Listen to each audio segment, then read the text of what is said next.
What's up everybody, it's Izzy, and in today's video we're going to talk about how to pass drug tests. The reason why I want to approach the topic from this angle is because there are so many people who say that it's just so easy to pass drug tests, or they really just don't have the correct information on how to pass drug tests and whether or not it's likely that somebody is using a particular method to pass drug tests. So in this video I want to cover methods that can be used to beat drug tests, so that you guys can make your own decisions about whether it's likely that top-level lifters are using these methods in organizations like the USAPL and the IPF.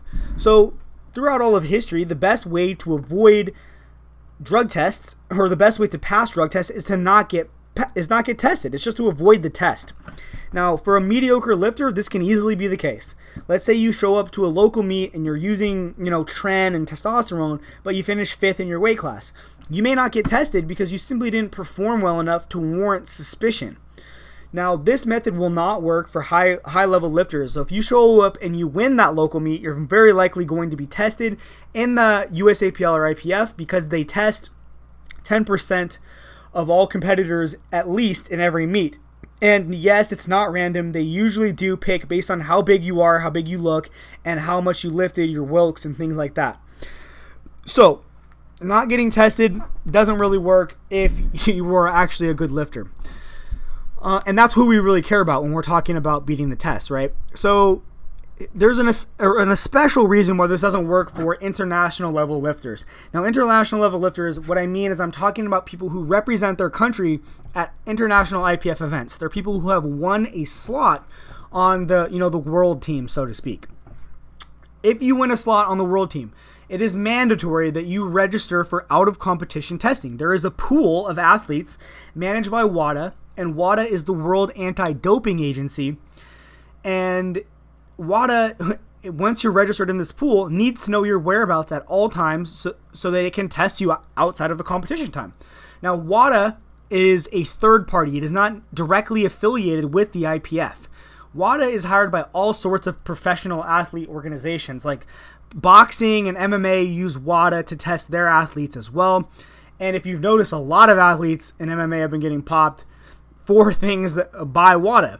And the reason why these organizations use WADA is because from a business perspective, there's no conflict of interest. WADA is an unbiased third party so they can conduct these tests, and it's not going to hurt their bottom line if they make John Jones positive. Now, is that going to hurt the UFC's bottom line? You better believe it. That's going to kill their bottom line. But WADA, they make their money by being the best in the business. They're a third party.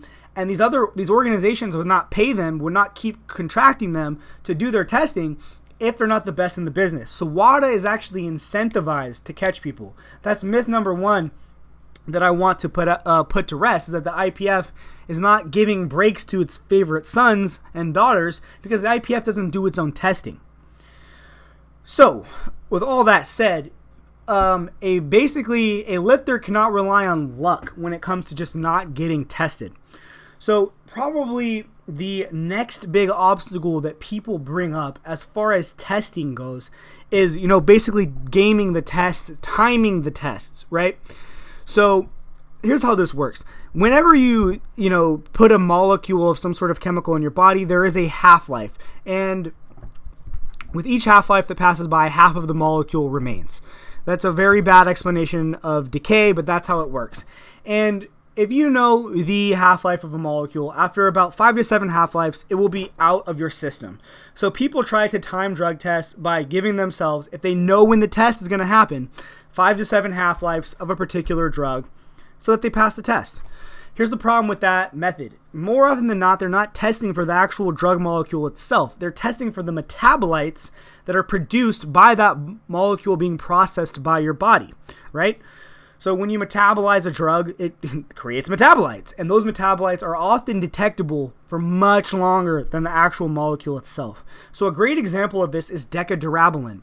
Deca itself has maybe a 2-week half-life, so it can be out of your system, in something like 3 to 4 months at the very longest. But the problem is that there are metabolites of Deca which remain detectable for 12 to 18 months.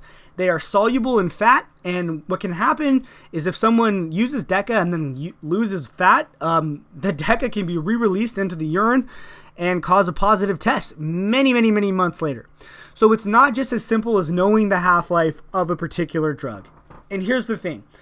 WADA and other anti-doping agencies are constantly developing new tests. They're finding new metabolites to test for every single year that athletes don't actually know about. And this is why when you go back and retroactively test samples from previous Olympics, you catch people that you didn't catch before. And that's why a lot of people may know this because Greg Nuckols has been posting about it. But in the last 3 Olympics, the sport of Olympic weightlifting has accounted for more than 1/4 of all positive doping tests in the entire Olympics, that one sport. And many of these are retroactive, meaning that they retested samples with new testing procedures and it showed use that wasn't there before. So again, this is not as simple as just knowing the half-life of a drug. Even if you have all of the correct information, you know the metabolite that they test for. You know not the half-life of the molecule, but you know the half-life of the metabolite of the molecule. You still might get screwed if they develop a new test that you weren't aware of that extends the detection time. So that's the thing, is that people will go online and Google the detection time of certain compounds, but the detection time is always changing because the methods of testing are always changing, they're always improving. And a company like WADA has every incentive to continue to improve because, again, it's a third party that gets paid for being good at what they do. Now, all of this said, if you're not somebody who has a slot on the world team and therefore you are not registered in the out-of-competition testing pool, it is possible to time the tests because you always know when the test is going to be. So there is enough information out there for the most part that at least in the short term, you can get away with things, right? In the long term, that might not be quite as possible because the tests are advancing, as I already mentioned. But in the short term, if you always know when you're going to be tested, it's possible to get away with these things. However, again, this doesn't apply to people who are registered in the out-of-competition testing pool because they don't know when they are going to be tested.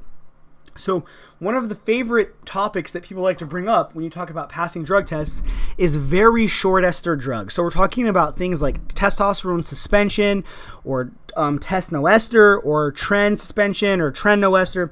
And look, if you know when the test is going to be, then you can take testosterone suspension or tren no ester all the way up until about a week out from the meet, sometimes even closer than that. So this can be a great way to get away with it, right?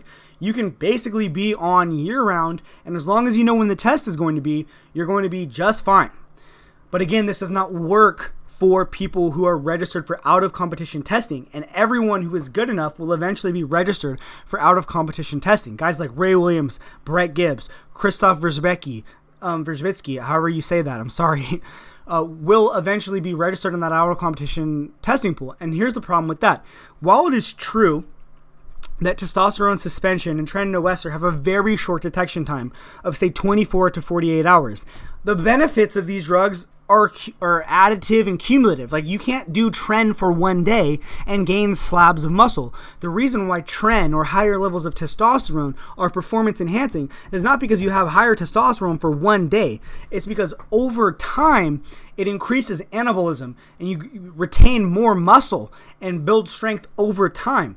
If somebody was to just take a short ester test or tren one day per week, they're not going to get a huge benefit out of that. And not only that, but even if they take it one day per week, there's still the possibility that they will get tested in that 1 to 2 day range where the drug is still detectable because they're registered in the out-of-competition testing pool.